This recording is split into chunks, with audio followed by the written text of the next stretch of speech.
ഒരു 11 വയസ്സുകാരൻ്റെ മറവി സമ്മാനിച്ച ഐസ് മിഠായി, കരിഞ്ഞ ഉരുളക്കിഴങ്ങും അതുപോലെ തന്നെ ഉരുകാത്ത ചോക്ലേറ്റും, ലോകം കീഴടക്കിയ ആ രുചികരമായിട്ടുള്ള പിഴവുകൾ, അതിൻ്റെ പിന്നിലെ കഥകൾ, രുചിയുടെ ലോകത്ത് നമ്മൾ ഇന്ന് ആസ്വദിച്ച് കഴിക്കുന്ന പല വിഭവങ്ങളും ഏതെങ്കിലും വിഖ്യാത പാചക വിദഗ്ധൻ്റെ മാസങ്ങളോളം നീണ്ട ആസൂത്രണത്തിൻ്റെ ഫലമല്ല, മറിച്ച് അടുക്കളയിലെ ചില അപ്രതീക്ഷിത പിഴവുകളുടെയും മറവികളുടെയും.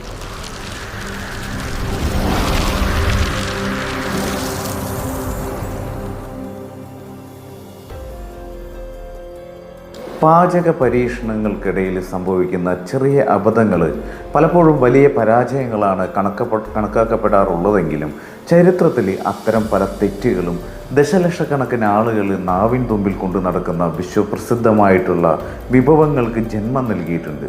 കുറുകുറെ കടിക്കാവുന്ന പൊട്ടാറ്റോ ചിപ്സ് മുതൽ മധുരമൂറുന്ന ചോക്ലേറ്റ് ചിപ്പ് കുക്കികൾ വരെ നീളുന്ന ഈ രുചിയേറിയിട്ടുള്ള ചരിത്രം കൗതുകകരമാണ്.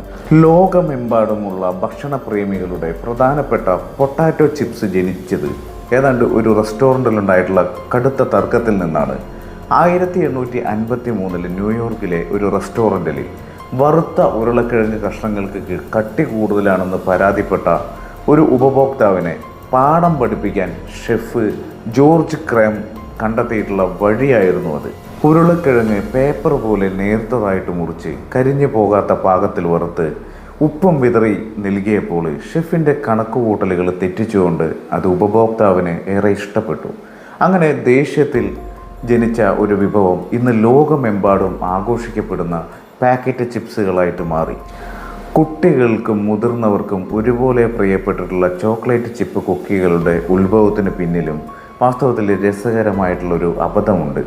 1930കളിൽ മാസാച്യൂസിറ്റ്സിലെ ഒരു ഹോട്ടലിൽ റൂത്ത് വേക്ക്ഫീൽഡ് കുക്കികൾ ബേക്ക് ചെയ്യുമ്പോൾ പതിവായിട്ട് ഉപയോഗിക്കുന്ന ബേക്കേഴ്സ് ചോക്ലേറ്റ് വാസ്തവത്തിൽ തീർന്നുപോയി.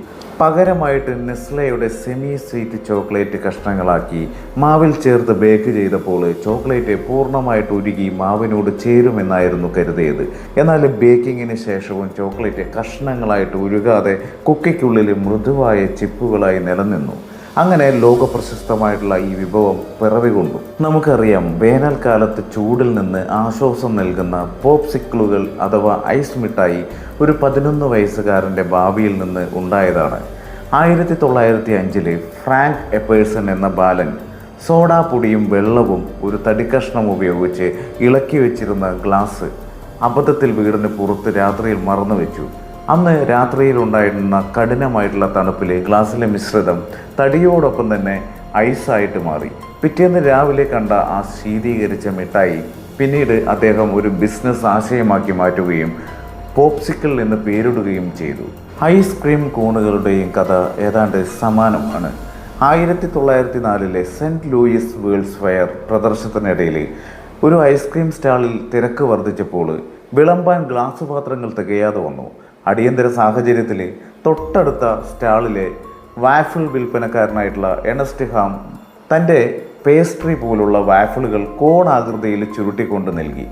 ഐസ്ക്രീം വിളമ്പാൻ സഹായിച്ചു എന്നുള്ളതാണ്. മാത്രമല്ല, ഉപഭോക്താക്കൾക്ക് പ്ലേറ്റോ സ്പൂണോ ഇല്ലാതെ വളരെ എളുപ്പത്തിൽ കഴിക്കാൻ സാധിച്ച ഈ താൽക്കാലിക ബുദ്ധി ഐസ്ക്രീം വ്യവസായത്തിൻ്റെ തന്നെ ഒരു ഗതി തന്നെ മാറ്റിമറിച്ചു എന്നുള്ളതാണ്.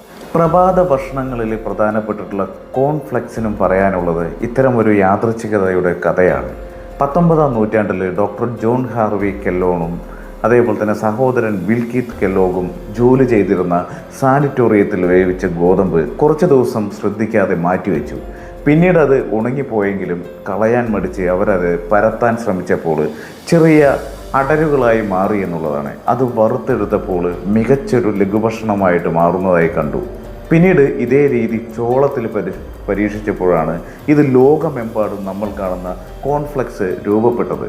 ഇങ്ങനെ ഭക്ഷണത്തിൻ്റെ ഒരു ചരിത്രം പരിശോധിക്കുമ്പോൾ ആസൂത്രിതമായിട്ടുള്ള അതിനേക്കാൾ ഏറെ പലപ്പോഴും വിധി തീരുമാനിച്ചിട്ടുള്ള ഇത്തരം ആകസ്മികമായിട്ടുള്ള സംഭവങ്ങളാണ് വിഭവങ്ങൾക്ക് കൂടുതൽ സ്വാദും ജനപ്രീതിയും നൽകിയതെന്ന് കാണാം.